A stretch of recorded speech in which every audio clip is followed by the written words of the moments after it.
انہیں نہیں جینا چاہیے، بس ہر طرح کی بدخواہی اور سارے فریب اور ریاکاری اور حسد اور ہر طرح کی بدگوئی کو دور کر کے، وہ چیزیں جن کے بارے میں پولس رومیوں میں بات کرتا ہے اور پھر کہتا ہے نوزاد بچوں کی مانند، یہ ایک خوبصورت استارہ ہے جو نئی پیدائش کے وضاحت کرتا ہے۔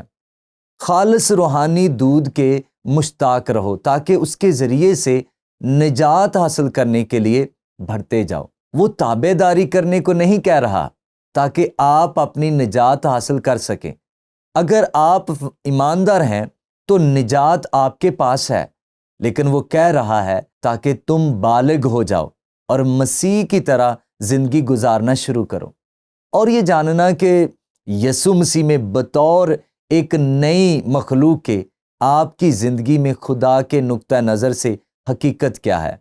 ہم اس کا ایک اور حوالہ دیکھتے ہیں۔ میرے خیال میں خوبصورتی سے اس کی مثال دی گئی ہے جب پینتیکوست کے دن کلیسیا کا آغاز ہوتا ہے۔ اعمال کی باب نمبر 2 میں جہاں ہم پڑھتے ہیں، پس جن لوگوں نے اس کا کلام قبول کیا انہوں نے بپتسمہ لیا، اور اسی روز 3000 آدمیوں کے قریب ان میں مل گئے۔ یہ رسولوں سے تعلیم پانے میں مشغول رہے۔ رسولوں کی تعلیم کیا تھی؟ یہ تعلیم کا وہ سانچہ تھا جسے خدا چاہتا ہے کہ جب ہم ایماندار ہو جائیں تو اسے سنیں، یسوع مسیح میں بڑھنے اور بالغ ہونے کے لیے۔ آپ دیکھتے ہیں کہ یہ ہمیں ایک وعدے کی طرف واپس لے جاتا ہے جو یسوع نے رسولوں سے کیا تھا، اور اس نے یہ بات یوحنا کے باب نمبر 14 میں بالا خانہ میں کہی، جب شاگرد واقعی اس حقیقت سے گھبرا گئے تھے کہ وہ انہیں چھوڑنے والا ہے، اور وہ یہ نہیں سمجھتے تھے، اور یسوع نے روح حق کا حوالہ دیا جو آنے والا تھا۔ یسوع نے کہا، میں نے یہ باتیں تمہارے ساتھ رہ کر تم سے کہیں، لیکن مددگار یعنی روح القدس جسے باپ میرے نام سے بھیجے گا، وہی تمہیں سب باتیں سکھائے گا، اور جو کچھ میں نے تم سے کہا وہ سب تمہیں یاد دلائے گا۔ یہ بیان کس کا ہے؟ یسوع کا۔ وہ یہ کس سے کہہ رہا ہے؟ ان 11 اشخاص سے۔ یہودا پہلے ہی منظر سے جا چکا ہے، اور وہ صرف یہ کہہ رہا ہے کہ جب روح القدس آئے گا وہ تم لوگوں کے ذریعے بات کرنے والا ہے تاکہ تم لوگوں کو خدا کا کلام پہنچاؤ، یعنی خدا کی سچائی۔ تعلیم کا وہ سانچہ جس کی پیروی لوگوں کو یسوع مسیح میں بڑھنے اور بالغ ہونے کے لیے کرنی چاہیے۔ آپ نے دیکھا، میں آپ کو صرف یہ بیان دیتا ہوں جسے میں نے الہامی صحائف کہا ہے۔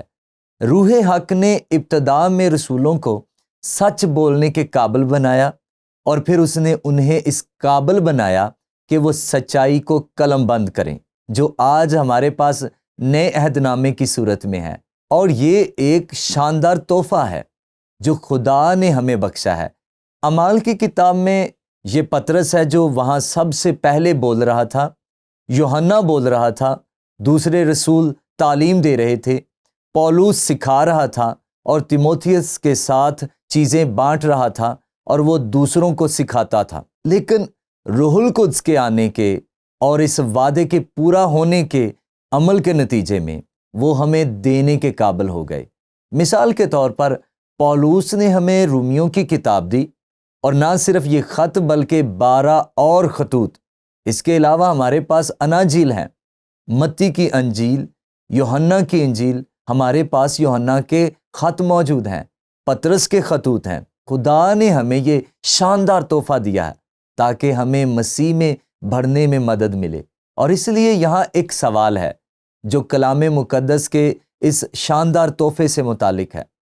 رومیوں کے خط میں پولس کی تعلیمات کو سمجھنے کے لیے کلام مقدس کی مافوق الفطرت نوعیت پر غور کرنا کیوں ضروری ہے؟ آپ نے دیکھا ہم کلام میں کس چیز کے بارے میں بات کر رہے ہیں؟ کلام کے بارے میں جو مافوق الفطرت ہے۔ یہ محض شاعری یا انسان کے خیالات کی کتاب نہیں ہے، یہ خدا کے خیالات ہیں جو ہمارے لیے مسیح میں بالغ ہونے اور بڑھنے کے لیے بہت ضروری ہیں۔ اور اس سوال کا جواب دینے کے لیے میں عبرانیوں 4 باب کی 12ویں آیت کا حوالہ دینا چاہتا ہوں۔ مجھے یہ عبارت بہت پسند ہے کیونکہ خدا کا کلام زندہ اور مؤثر اور ہر ایک 2 دھاری تلوار سے زیادہ تیز ہے، اور یہاں وہ استاراتی زبان استعمال کر رہا ہے۔ وہ سچائی حاصل کرنے کے لیے استاروں کو ملا دیتا ہے اور جان اور روح اور بند اور گودے کو جدا کر کے گزر جاتا ہے، اور پھر وہ استارہ استعمال کر رہا ہے اور دل کے خیالوں اور ارادوں کو جانچتا ہے، اور پھر خدا کی پیروی کرنے اور مسیح کی مانند بننے کے لیے ہمارے ذہنوں کو روشن کرنا۔ اور میں صرف ایک بار پھر اس بات پر روشنی ڈالنا چاہتا ہوں کہ ہمیں بطور ایماندار اپنے دلوں کو کھولنا چاہیے تاکہ وہ اس کی اطاعت کریں جو روح نے ان افراد کے ذریعے قلم بند کیا ہے۔ بصورت دیگر کلام مقدس انسان کے خیالات کا ایک اور ریکارڈ بن سکتا ہے، لیکن ہمیں پرانے عہد نامے میں ایک خوبصورت دعا کے ساتھ کلام مقدس کی سچائی کو جوڑنے کی ضرورت ہے، یعنی میری آنکھیں کھول دے تاکہ میں تیری شریعت کے عجائب دیکھوں۔ تو آئیں زندگی گزارنے کے لیے اس اصول کو یاد رکھیں، خدا کی مرضی پر چلنے کے لیے ہمیں کلام مقدس میں موجود تعلیم کے نمونے پر عمل کرنا ہے۔